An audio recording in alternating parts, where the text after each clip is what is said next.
গত 18টি মিটিংয়ে 10টি বিষয়ে ঐকমত্যে উপনীত হয়েছি। কোনো কোনো ক্ষেত্রে নোট অফ ডিসেন্টও আছে।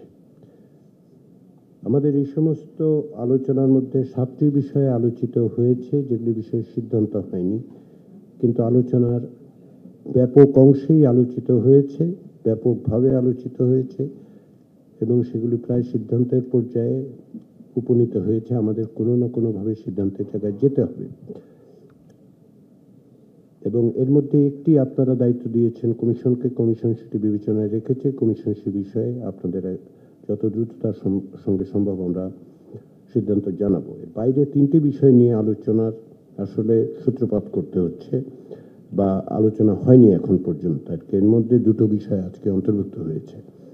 যদিও আমরা আজকে 3টি বিষয় শনাক্ত করেছি, কিন্তু এই 3টি বিষয়ে আলোচনা সীমিত থাকবে না। কারণ আমরা আশা করছি যে আজকে দীর্ঘ সময় ধরে আমরা আলোচনা করব, কারণ আমাদের সময় সীমিত হয়ে এসছে। মানে গুরুত্ব আরো অর্থে বলি, আসলে দিন নয়, ঘন্টার হিসাবের মধ্যে আমাদের চলে যেতে হবে এখন। কারণ আমরা যে কোনো ভাবে এই প্রক্রিয়াটা 31শে জুলাইয়ের মধ্যে করতে হবে।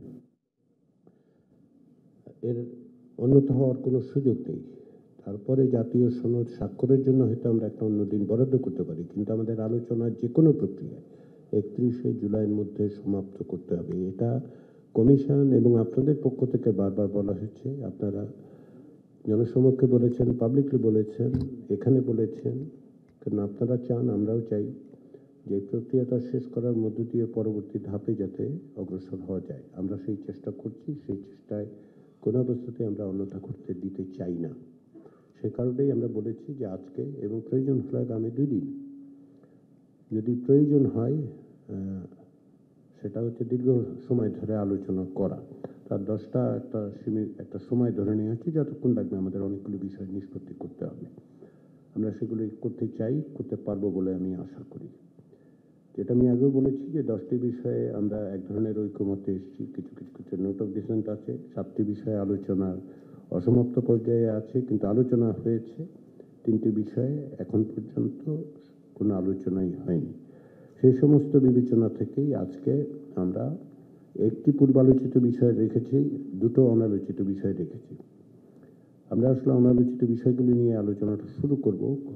আর ইতিমধ্যে প্রথম বিষয়ে একটা বিকল্প প্রস্তাব, যেটা একটি দলের পক্ষ থেকে উপস্থাপন করা হয়েছে, 2টো দলের পক্ষ থেকে 2টো প্রস্তাব, সেটা আপনাদেরকে দেয়া হয়েছে।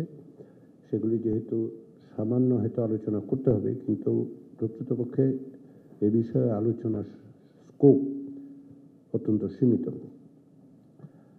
এই সমস্ত বিবেচনায় আপনাদের সকলের কাছে অনুরোধ যে আমরা যেন অত্যন্ত সুস্পষ্টভাবে আলোচনা করে এই প্রক্রিয়াটার একটা সমাপ্তির দিকে অগ্রসর হই। আমাদের লক্ষ্য হচ্ছে একটি জাতীয় সনদ যাতে সকলে স্বাক্ষর করবেন। আমরা এটাও বলতে পারি যে সনদের যে প্রাইমারি টেক্সট, শুধুমাত্র ওইগুলি বাদ দিয়ে, যেগুলোতে একমত হয়েছে সেগুলো বাদ দিয়ে, তার বাইরে যে ভূমিকা এবং কমিটমেন্টের জায়গাগুলো, তার একটা খসড়া কমিশন তৈরি করেছে এবং কমিশন আগামীকালের মধ্যে সকল রাজনৈতিক দলের কাছে এই খসড়া প্রেরণ করবে আপনাদের বিবেচনার জন্য। আমরা মনে করি আপনারা আলাদা আলাদাভাবে মতামত দিলে সেগুলি সন্নিবেশিত করা হবে। আমরা খসড়া নিয়ে এখানে আলোচনা করব না এই কারণে, যেগুলো শব্দের ব্যাপার। যদি বড় রকমের মৌলিক কোনো আপত্তি ওঠে তাহলে আমরা ফ্লোরে আনবো, না হলে আনবো না। এগুলি আলাদা আলাদাভাবে আপনারা আপনাদের পক্ষ থেকে যদি মতামত দেন, সেগুলিকে সন্নিবেশিত করেই আমরা শেষ ফাইনাল চূড়ান্ত সনদের প্রাথমিক যে বক্তব্যগুলো, সেগুলো এর মধ্যে একটি পটভূমি থাকবে, প্রক্রিয়াটা থাকবে এবং কমিটমেন্টের জায়গাগুলো সেগুলো থাকবে। কিন্তু ওই খসড়ায় আমরা আপাতত যে সমস্ত বিষয় প্রাথমিক পর্যায়ে এবং এখনকার পর্যায়ে যে সমস্ত বিষয় একমত হয়েছেন, ঐকমত্য সবগুলো, সেগুলোর তালিকাটা দিচ্ছি না, দেব যখন প্রাথমিক খসড়াটা তৈরি হয়ে যাবে টেক্সটের দিক থেকে। বাকিগুলো আপনারা জানেন, আপনারা কি কি বিষয়ে একমত হয়েছেন সেগুলো আপনারা জানেন। সেগুলো আমরা পরবর্তী আবারও পরীক্ষা নিরীক্ষা করে দেখে নিশ্চিত হয়ে জেনে সেগুলো অন্তর্ভুক্ত করতে চাই, যাতে করে, কিন্তু টেক্সটটা অ্যাপ্রুভ হওয়া দরকার আপনাদের কাছ থেকে। তো সেদিক থেকে আমরা আজকে আলোচনা করব। এই 3টে বিষয়ের পরে যখনই সময়ের সাথে সাথে অন্যান্য বিষয়গুলো আমরা উপস্থাপন করতে থাকব। আমাদের লক্ষ্য থাকবে যে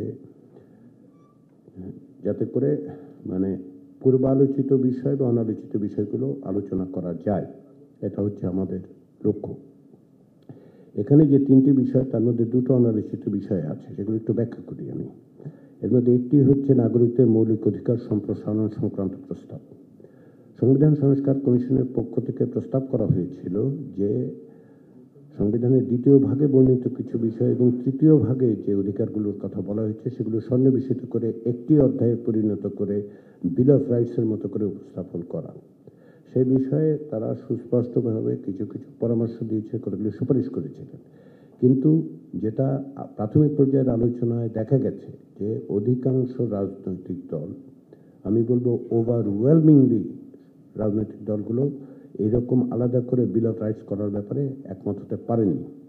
সে কারণে আমরা জাতীয় ঐকমত্য কমিশনের পক্ষ থেকে শুধু এইটুকু বলেছি যে নাগরিকের মৌলিক অধিকার সম্প্রসারণের ব্যাপারে রাজনৈতিক দলগুলোর মধ্যে ঐকমত্য আছে, কিন্তু কিভাবে করা হবে সেই বিবেচনার থেকে আমরা দ্বিতীয় ভাগের কোনো পরিবর্তনের কথা, এই বিষয়ে দ্বিতীয় ভাগের কোনো পরিবর্তনের প্রস্তাব করছি না। তৃতীয় ভাগে সংবিধান সংস্কার কমিশনের পক্ষ থেকে যে সংশ্লিষ্ট যে সমস্ত অনুচ্ছেদ আছে তার সঙ্গে যুক্ত করে সংশোধন করে সংযোজন করে একটা তালিকা আমরা দিয়েছি। এগুলো নিয়ে দীর্ঘ আলোচনা করা যেতে পারে, কিন্তু আমরা যেটা বলবো যে সেটা হচ্ছে আপনারা বিবেচনা করে আজকে এই আলোচনার চেয়ে এগুলো আপনারা বিবেচনা করে যদি আপনাদের মতামত দেন সুনির্দিষ্টভাবে যে এই অনুচ্ছেদের এই পরিবর্তন আপনারা চান না, যেগুলো বিষয়ে একমত হওয়া যাবে সেগুলোই শুধুমাত্র সনদে অন্তর্ভুক্ত হবে।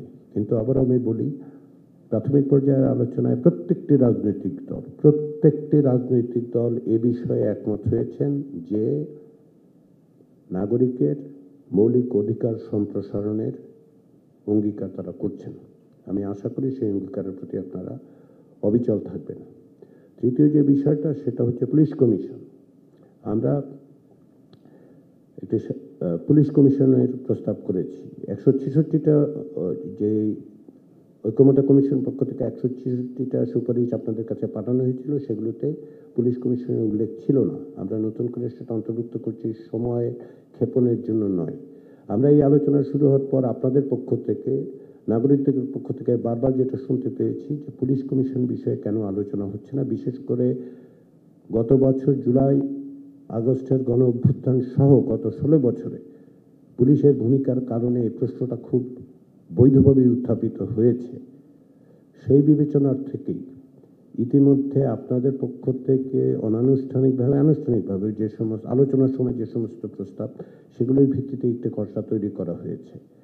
আমাদের বিশ্বাস যে আমরা এই বিষয়ে এক ধরনের ঐক্যমত্য তৈরি করতে পারবো। সে কারণে আমরা আজকে আলোচনাটা শুরু করবো আসলে পুলিশ কমিশন দিয়ে, এবং পরবর্তী সময় আমরা রাষ্ট্র পরিচালনার মূলনীতির প্রশ্নটা আলোচনা করব। আর নাগরিকদের মৌলিক অধিকার সম্প্রসারণ সম্পর্কিত প্রস্তাবের ক্ষেত্রে যদি সুনির্দিষ্ট কোনো ব্যাখ্যার প্রয়োজন হয় সেটা কমিশন দিতে প্রস্তুত আছে। পরবর্তী সময় আপনারা একটু বিবেচনা করে সুনির্দিষ্টভাবে কোন অনুচ্ছেদে কোন জিনিস অন্তর্ভুক্তির আপনি বিরোধিতা করছেন সেটা আপনারা জানান। এখানে আমি বাংলাদেশ জাতীয়তাবাদী দলকে ধন্যবাদ জানাতে চাই এই কারণে যে প্রাথমিক পর্যায়ের আলোচনার সময় ওই দলের পক্ষ থেকে আমাদের প্রতিবেদনের, অর্থাৎ সংবিধান সংস্কার কমিশনের প্রতিবেদনের যে সমস্ত নাগরিকদের অধিকার সংক্রান্ত প্রস্তাবগুলো ছিল সেগুলো প্রত্যেকটি ব্যাপারে তারা মতামত দিয়েছেন। কিছু বিষয়ে একমত হয়েছেন, কিছু দ্বিমত হয়েছেন, কিন্তু তারা প্রত্যেকটি বিষয়ে মন্তব্য করেছেন।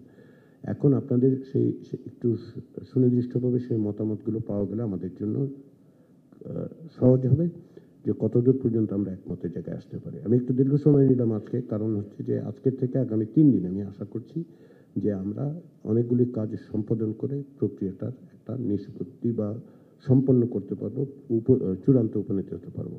সবাইকে আবারও ধন্যবাদ। আপনারা অব্যাহতভাবে সহযোগিতা করছেন, আমরা সকলে মিলে চেষ্টা করছি। সেই চেষ্টায় অবশ্যই সাফল্য আসবে এই বিষয়ে আমি মনে করি যে এই বিশ্বাস এবং আস্থা আমাদের রাখা দরকার।